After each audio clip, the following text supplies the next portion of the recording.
Hãy để nụ cười trên giọt nước mắt của tôi trôi đi đừng rơi mà. Hãy giúp tôi quên đi thật quên. Cầm điện thoại rồi hy vọng một tin nhắn đến cũng chỉ một người mà hàng ngày tôi chờ mong.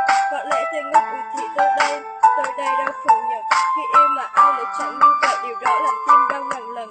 Mọi người đều gần bên người mình yêu nhưng tôi lại xa về khoảng cách nơi ở, khoảng cách tình cảm, rằng trái tim có trong sạch. Yêu sao lại thế, phải biết hy sinh, phải biết cố gắng tận niềm tin, phải biết kìm nén cảm xúc vào trong gọi tôi nói như là vô hình, không được suy nghĩ gì lung tung, mất đi niềm tin về tình cảm. Và hãy cố gắng vượt qua tất cả, cái quan trọng nhất là thời gian, nhưng mà khó lắm.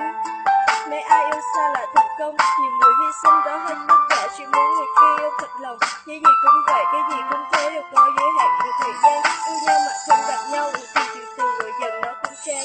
Chờ một tin nhắn để biết người kia còn quan tâm mình không, chờ một tin nhắn để thôi suy nghĩ rằng anh có thật lòng. Sao anh lại phải chờ như thế, tại sao lại không thể chủ động, tại sao như thế, tại sao không thể anh nơi em đau ở trong lòng. Vì là con gái ở trong tình yêu luôn muốn được cưng chiều, em chỉ nói thế thôi không nói nhiều. Em mong rằng anh hiểu, nếu có tình cờ nghe bài hát này, em xin anh một giấc mơ, bởi vì bây giờ sự tình là điều em phải học. Hồi chiều của mỗi buổi sáng, anh nhắn tin nói lời yêu, nhưng thời gian này nó không còn nữa, em đây cũng nhớ nó rất nhiều. Hết yêu rồi lại giận, hết giận rồi lại yêu, hết nước mắt lại tới nụ cười đó, cứ thấy nhau mỗi ngày một điều. Em biết anh còn phải học, và nhiều chuyện anh còn phải làm, nhưng em chỉ cần một tin nhắn theo giúp em luôn vui vẻ mỗi buổi sáng. Người ta nói đúng rằng em không xinh nên tình cảm đau ngán, hại em đây cũng biết mà lượng sức mình, nhưng cái em tin là thời gian. Người ta yêu gần nhau thì người trò chuyện hết mọi thứ, còn anh và anh đâu được như thế, chỉ cần nhắn tin thôi là được.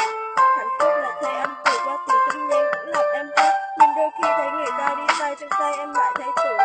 Thì anh không ở cạnh bên, anh có biết điều em đang muốn là được ôm anh nói từ đằng sau đó, chỉ thế thôi cũng không được. Em thì buồn của anh thì chán, tình cảm nói dần nhạt, em chỉ nói thế thôi nhưng anh vẫn là người em yêu nhất.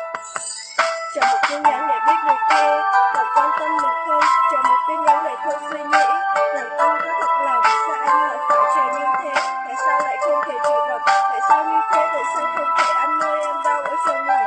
Mình là con gái ở trong tình yêu luôn muốn được cưng chiều, em chỉ nói thế và không nói nhiều. Em mong rằng anh hiểu, nếu có tình cờ nghe bài hát này, em xin anh một thắc mắc, bởi vì bây giờ em biết sự tình là điều em phải học. Yêu xa cần tin nhắn.